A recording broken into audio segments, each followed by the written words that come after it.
So this is the artist we're going to talk about. His name was Paul Klee, and he was born in Switzerland, which you know is a country in Europe, in 1879, so more than 140 years ago. And when he was a young boy, he played the violin. He thought he would be a musician when he grew up. But later on, his grandma gave him a box of chalk, and he started doing chalk art, chalk drawings. And he said, you know what? I don't want to be a musician. I want to be an artist. I love to draw. So since we are talking about castles, I wanted to focus on this painting of his, and it's called Castle and the Sun. And as you see, it's very, very colorful and more abstract. To me, it almost looks like Lego bricks, even though he was painting in the early 1900s and Legos weren't quite invented yet. But I loved all the bright colors, so imaginative. You can have your piece of paper either the up and down or the side to side way. All right, so I'm going to start with a door for my castle. And I actually am going to have my paper the up and down way, but again, if you want it to side, and your castle does not have to look like mine. If you want to draw it differently, add your own things, that's totally cool. So we can just work together on it. For my castle door, I'm going to start it at the bottom. I'm going to have a rounded door. And I'm going to do 2 straight lines like that. And you could have a double door. I'm thinking this is kind of like a drawbridge for my castle. So it could just be a rectangular door. Draw your door any way you want. And again, if you want your paper this way, that's fine too. Thumbs up when you've done your door so I know we can continue on. Good. Now, I did a little research, and those of you who have maybe brothers and sisters in 4th grade or 5th grade, we do a big castle sculpture project. This is called the portcullis, and this would usually be made out of metal or wood, and as you see, there's spikes on the end. And the thing is with castles, if you don't want intruders, which are people, to not come into your castle, this portcullis, it's like this big metal gate, it would go down really fast, okay, to not let you in. So as you see, it's kind of like this crisscross pattern. So if you want to add a portcullis gate, you can, or you don't have to, but I'm just going to add this design for my portcullis. And if you want to be really fancy, you see there's some spikes on the end. I'm doing those little triangle spikies to really prevent intruders from coming in. All right.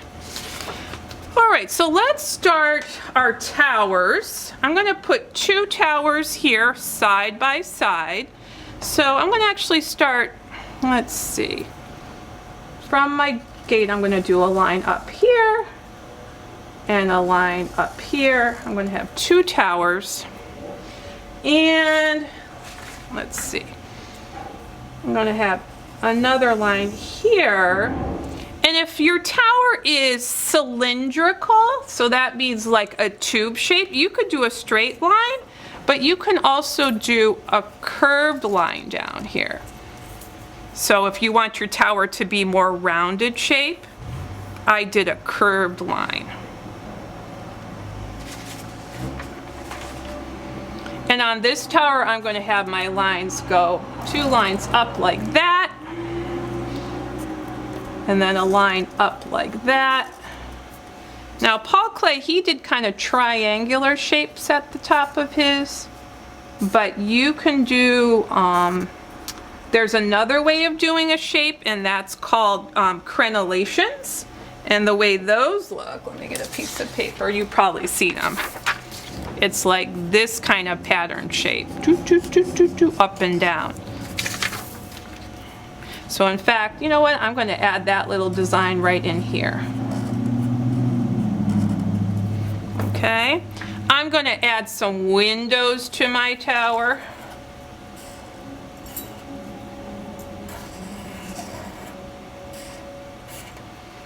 And then, let's see, I'm going to add some flags. 2 flags. And the way I do it is I do 2 wavy lines like that. And then I do a little triangle in between. But you can do a large flag with your logo or your crest, especially if you are the fairy or the king of the castle or the princess. That's really up to you, however you want to design it. Okay. And then from here, I'm going to add another turret. So I'm going to do 2 lines up. Mine's going to be kind of crazy. I'm going to do a curved line. And then I'm going to do a triangle. So there's another little turret right there. I don't have room to add another flag, but I would. I want to save some room for a dragon over here. Another thing you can add is some water in the back for a moat or a sea serpent in the background. Let's start another turret. So let's see, I'm going to make this one here. I'm going to do a curved line again for my turret. And this one, I'm going to have another curved here. And that's going to be this tower. Because again, I want to fit my dragon, so I want to have some room. All right. Let's see. Maybe I want a little lookout with a gate.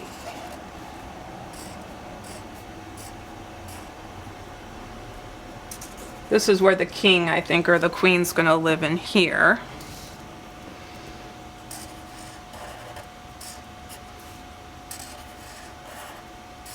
I got some windows. I'm going to add some more water here. Now, Paul Klee did Castle in the Sun. There's a giant sun. I'm going to do that. Now, if you are interested in a dragon creature, I'm going to show you how I do it. Okay.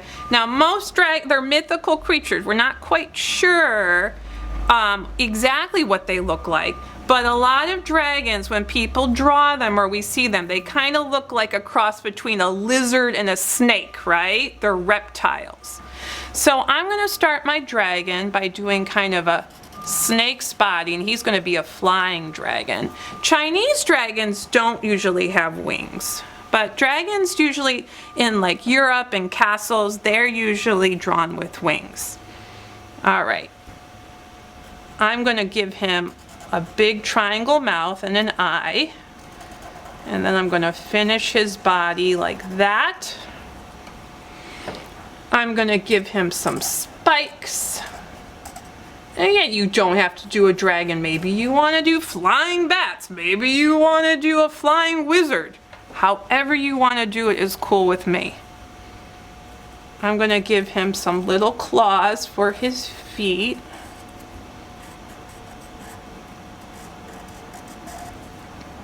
And then I'm going to draw some wings behind him. Cool. He looks pretty good. Oh, fire. He's going to be fire breathing. Okay, so that's my fire breathing dragon. And then maybe over here in my water, I'm going to do a sea serpent. It's going to be a friendly sea serpent.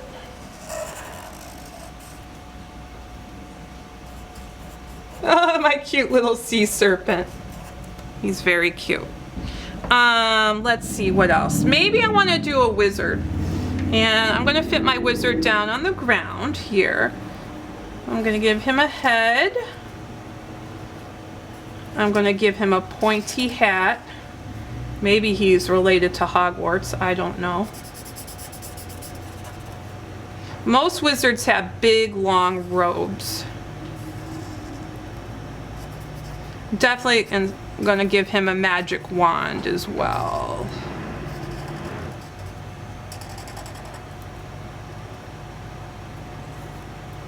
Oh, you know what? A lot of wizards have big beards. He's going to have a big beard.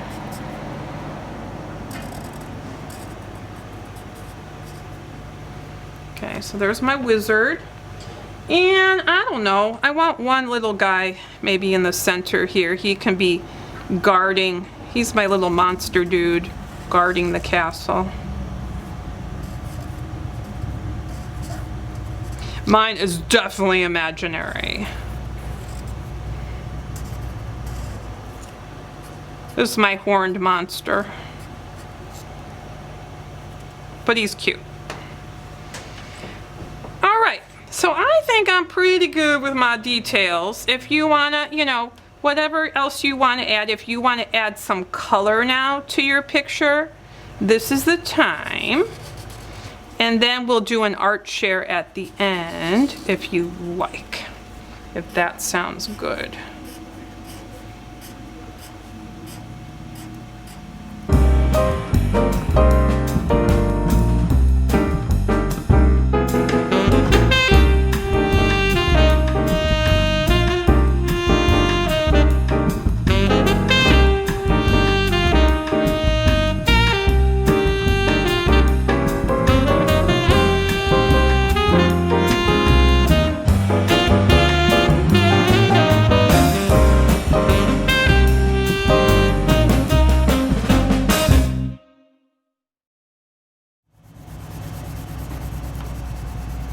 Alright, boys and girls, as you see, I'm not going to finish mine, but I think eventually I would color my sky a bright color. But I've got my portcullis, which is my gate with the spikes on the end to prevent intruders. Guarding my castle, I have my purple monster who is friendly to people who he knows. But to intruders, he gets a little upset. That's kind of like my dog Jack Jack. If he doesn't know you, he gets kind of mad at you. I got my wizard, we'll call him Merlin. I got my sea serpent, he's hanging out in the moat there, also a protector of the castle. I got my dragon flying up in the sky. I have my little logo for my flag with a tiny doggy on it because you guys know I love dogs. But any kind of logo for your flag, you can create your coat of arms. That's what people did during the Middle Ages. They would have their own symbols to represent them and their clan. And yeah, so I hope you like mine, but I want to see yours.